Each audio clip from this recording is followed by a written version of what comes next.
Hello friends, welcome back to my channel. आज हम आए हैं इम्पॉर्टेंट इन्फॉर्मेशन लेके ओंटारियो के ड्राइविंग टेस्ट के रिगार्डिंग, जिसमें हमारे 3 तरह के लाइसेंस होते हैं, G1, G2 और G। मैं G लाइसेंस होल्डर हूँ, बट मैं आज लाइसेंस दिलवाने आया हूँ अपनी वाइफ को G1। होपफुली तैयारी तो वो पूरी करके आई है। देखते हैं, अगर आप पीछे देख रहे होंगे कि लाइन है बट इतनी ज़्यादा बड़ी नहीं। आज सैटरडे है तो आज हम आए थे, बट मैं यही प्रेफर करूँगा कि आप वीकडेज़ में आए। वीकडेज़ में फिर भी इतना रश नहीं होता है। चलते हैं पहले लाइन में, होपफुली एग्ज़ाम उसका क्लियर हो जाए, फिर मैं सारी इन्फॉर्मेशन शेयर करता हूँ। फ़ीस कहाँ से पढ़ें, कैसे क्लियर करें। So stay tuned with the video. So guys, हमारे फाइनली रिजल्ट्स आर आउट। मेरी वाइफ का एग्ज़ाम तो क्लियर हो चुका है, बट मैं आपके साथ शेयर करता हूँ सारी एडवाइस कि हमने इसके लिए कहाँ से तैयारी करी थी और हमने इस पेपर को फर्स्ट अटैम्प्ट में कैसे क्लियर किया। पेपर क्लियर हो जाता है इजीली, बट डिपेंड करता है आप कौन से अटैम्प्ट में क्लियर कर रहे हो। हर अटैम्प्ट के $16 हैं एक्स्ट्रा। सो इट्स बेटर कि आप अपने फर्स्ट अटैम्प्ट में ही एग्ज़ाम क्लियर करो। सो आप बने रहो मेरी पूरी वीडियो के साथ, जिसमें आपको सारी टिप्स शेयर करता हूँ और हमने कहाँ कहाँ से तैयारी करी थी मैं वो भी बताऊँगा। सो पहली चीज़, जब भी आप ड्राइव टेस्ट पे जाएं, जैसे मैंने फ़ोटो लगा भी रखी है ड्राइव टेस्ट की, आप जब भी ओंटारियो में हो तो आपको ड्राइव टेस्ट जाना होता है। जो मैंने ड्राइव टेस्ट आपको दिखाया वो ड्राइव टेस्ट किचनर का है। आप ड्राइव टेस्ट पे जाएं, वहाँ पे आप अपना पासपोर्ट ज़रूर लेके जाएं, क्योंकि पासपोर्ट आपकी एक आइडेंटिटी है जो आपको दिखानी पड़ेगी। वहाँ पे आप अपनी आइडेंटिटी दिखाएं, उनको बताएं कि आप अपना नॉलेज टेस्ट देने आए हो।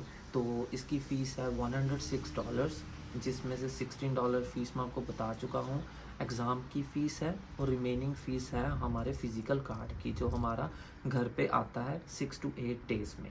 अगर वो नहीं भी आए तो आप कॉल कर सकते हो उनको, आपको बाद में बताता हूँ, पहले क्लियर कैसे करना है वो बात करते हैं। जब आप वहाँ पे जाएँ, उनको आपने अपना पासपोर्ट दिया तो उसके बाद वो आपको कहेंगे कि आप अंदर जाके अपना एग्ज़ाम देने के लिए बैठ जाओ।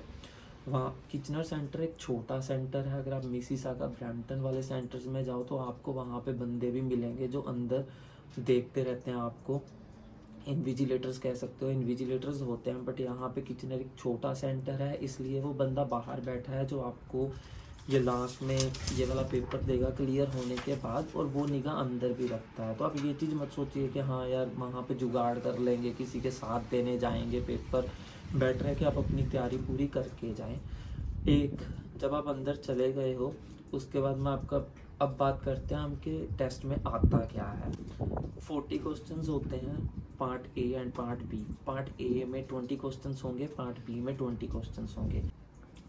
पार्ट ए में होते हैं रूल्स, जो सबसे ज़्यादा टफ होते हैं, जिसके फेल होने के चांसेस सबसे ज़्यादा रहते हैं।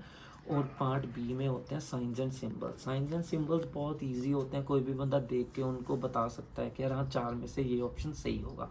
बट अगर मैं बात करूँ रूल्स की कि G1, G2 और G में हमारा कितना ड्राइविंग के लिए हमारी कितनी हमें अलाउंस है अल्कोहल की, कितने हमारे पे पॉइंट्स चढ़ेंगे, इस चीज़ के लिए आपको ये सारी चीज़ें पढ़नी पड़ेंगी रूल्स के लिए। उसमें हम तुक्का नहीं लगा सकते। और 20 में से आपको 16 क्वेश्चन मिनिमम क्लियर करने ही होंगे, इसीलिए ही आप वो टेस्ट को एग्ज़ाम को पास कर पाएंगे। अगर मैं एक बात बता दूंगा, अगर आपका रूल्स भी क्लियर नहीं होते तो आपको स्टिल फिर भी पार्ट भी आएगा ज़रूर, जिसमें आपको सिंबल्स क्लियर करने होंगे। अगर आप सिंबल्स क्लियर कर भी देते हो, स्टिल आपको फिर $16 दे के रूल्स क्लियर करने होंगे। एक और बात, अगर आपका एग्ज़ाम में एक चीज़ क्लियर नहीं हुई है, फिर भी आप वो दे सकते हो विद इन 1 ईयर। ऐसा नहीं है कि आपको सेम डे ही देना है। कई बार क्या होता है कि आप शाम के टाइम पे गए हो बट आपका टेस्ट क्लियर नहीं हुआ, बट आपके पास 1 ईयर होता है, आप 1 ईयर में जाके रूल्स दोबारा से दे सकते हो। बट आपको ये पेपर साथ में ज़रूर लेके जाना होगा, जिसमें आपका सारा कुछ लिखा हुआ है। आपके सिंबल्स क्लियर हो गए हैं, don't worry, then next you have to go only for the rules. Second हम बात करें कि हमें पढ़ना कहाँ पे है। मैं जितनी भी ऐप्स से हम लोग पढ़े, मतलब हम पढ़े, मुझे भी साथ में ही पढ़ना पड़ा क्योंकि मुझे वो चीज़ रिवाइज करवा रहा था मैं। बट आप डिस्क्रिप्शन में मैं डाल दूँगा सारी ऐप्स, 4-5 ऐप्स हैं, आप उस ऐप्स को अच्छे से पढ़ लें। उसमें आप टेस्ट दे के देखें कि आपका एग्ज़ाम क्लियर हो भी रहा है या नहीं। अगर किसी को फिर भी दिक्कत आ रही है, एक नॉर्मल सी पीडीएफ है जो आपको किसी से भी अपने फ्रेंड सर्कल से भी मिल जाएगी। किसी को वो पीडीएफ चाहिए हो तो मैं भी, आप अपनी ईमेल आईडी कमेंट सेक्शन में डाल दो, मैं आपको वो पीडीएफ भी सेंड कर दूंगा। हमने वो पीडीएफ को पढ़ा था, उसके अलावा हमने टेस्ट दिए थे ऐप में। मैं सच बोल लूँ तो आपको 2 या 3 दिन मोर देन इनफ है। एक टिप देना चाहता हूँ इस चीज़ में कि बेटर है कि आप ये चीज़ इंडिया से पढ़ के आएँ। जब मैं आया था तो मैं इंडिया से पढ़ के आया था, क्योंकि मुझे ये था कि यार मुझे वहाँ जाके कनाडा में जाके टाइम ख़राब नहीं करना। आप पढ़ के आ सकते हो, कुछ बहुत ज़्यादा टफ सीन नहीं है। आप पढ़ के आओ, यहाँ आके एग्ज़ाम दे दो। आप अपने फर्स्ट डे सेकंड डे पे भी एग्ज़ाम दे सकते हो, सिर्फ आपको अपना पासपोर्ट ही चाहिए। ये बात होगी स्टडी की, बात होगी फ़ीस की। अगली बात करते हैं हम टिप्स की। इस चीज़ में आपको क्लियर करने के लिए कौन कौन सी टिप्स चाहिए।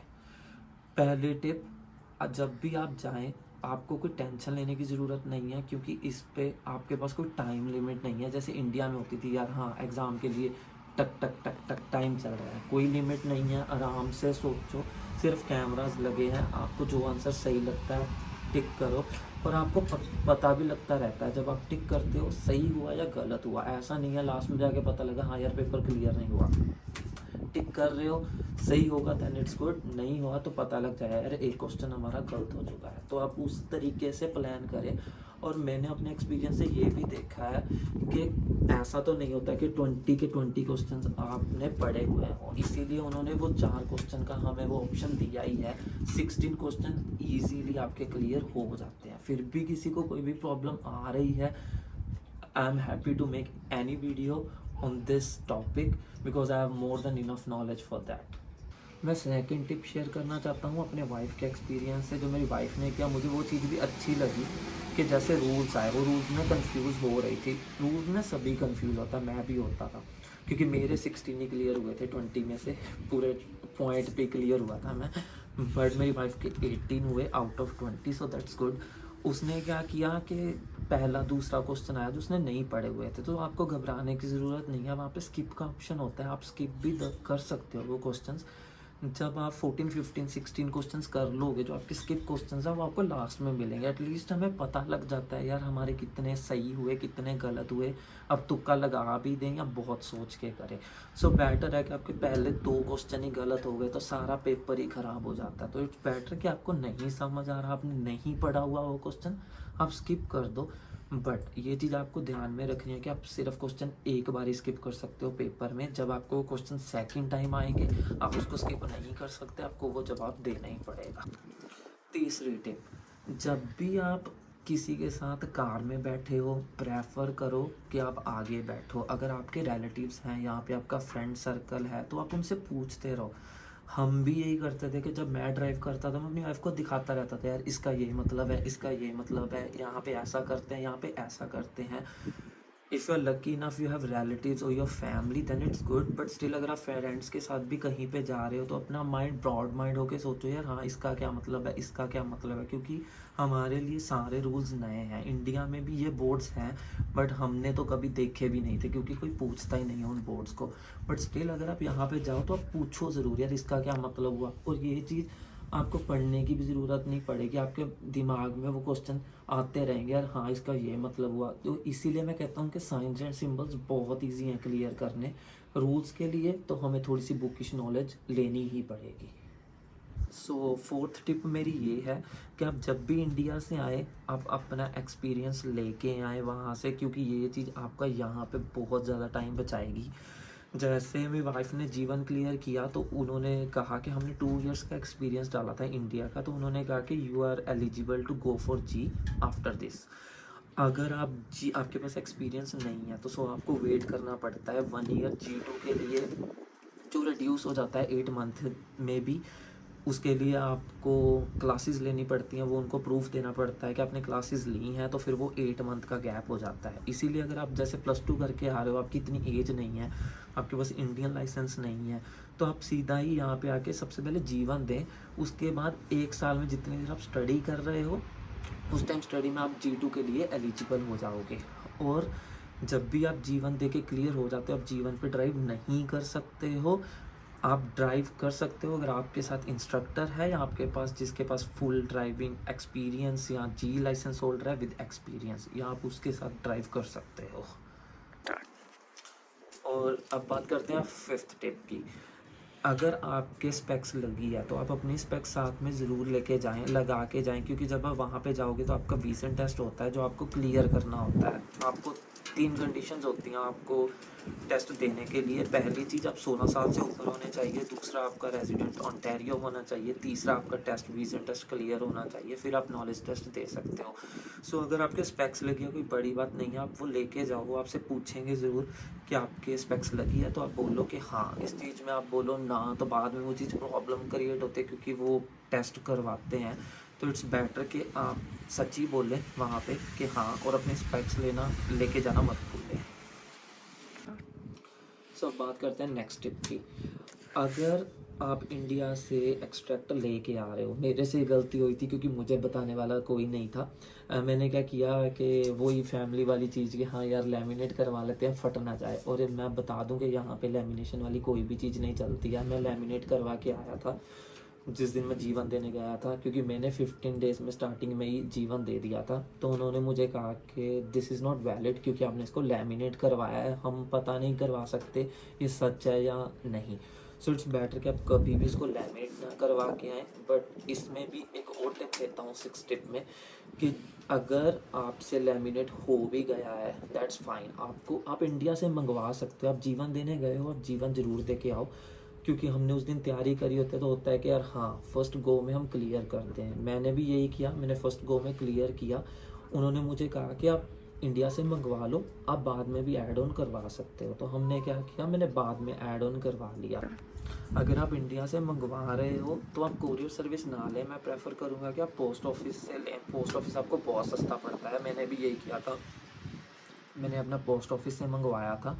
मेरे पास 15 टू 20 डेज़ में आ गया था। अगर आपको बहुत ज़्यादा जल्दी होती है इसीलिए हम कोरियर सर्विसेज लेते हैं। पोस्ट ऑफिस 20 से 25 दिन, महीना भी ले लो अगर आप। मुझे महीना भी लग गया तो भी कोई वरी नहीं है। उसके बाद मैं गया वहाँ पे, मैंने अपना जीवन दिया, तो उन्होंने कहा कि हाँ यू आर ऑल गुड, हमने आपका एक्सपीरियंस डाल दिया है। बट इसमें भी एक और इशू है जो नॉर्मली होता है। मेरे एक रिलेटिव के साथ सेम सीन हुआ था। अगर आप कोई फेक डॉक्यूमेंट बना रहे हो, लोग फेक भी बनवाते हैं कि हाँ, इंडिया में लोग बोल देते हैं कि हाँ जी आपका ड्राइविंग लाइसेंस बनवा देंगे, आपका वहाँ पे काम आ जाएगा।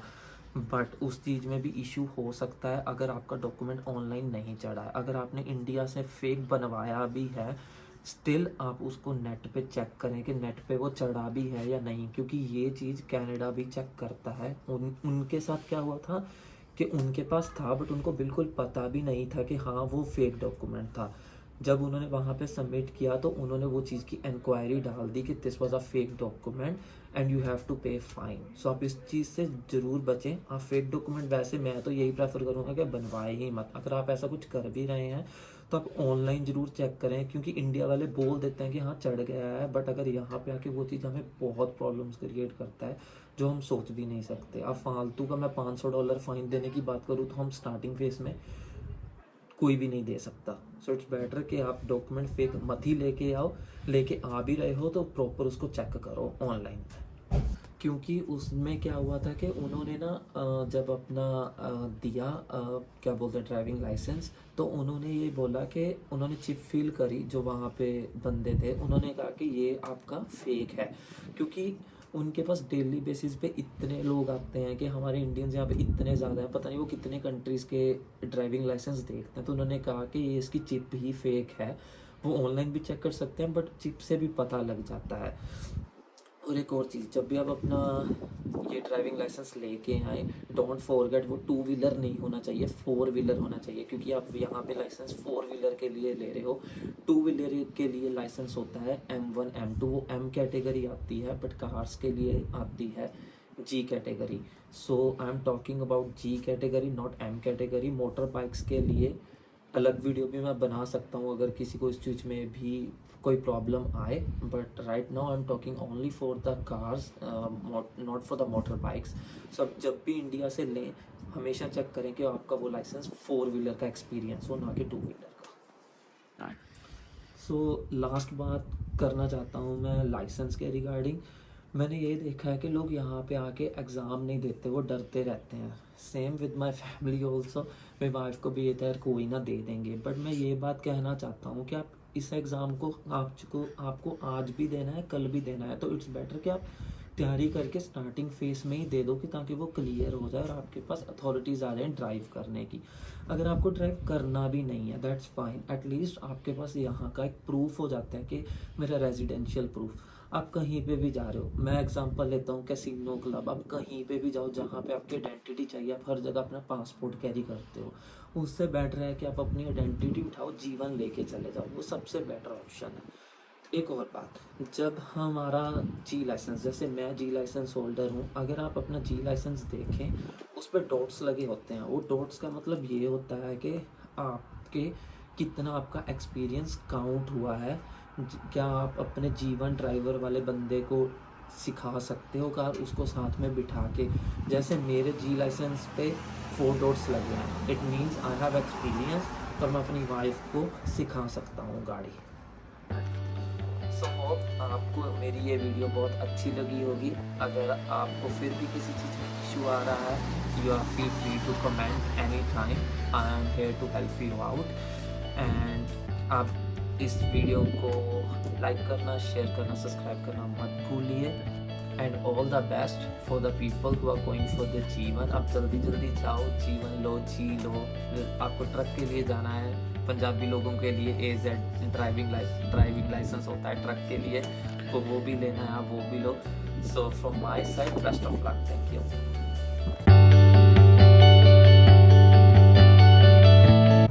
बट यहाँ पे टून कैंपस के, but I will share. So guys, results are out. Result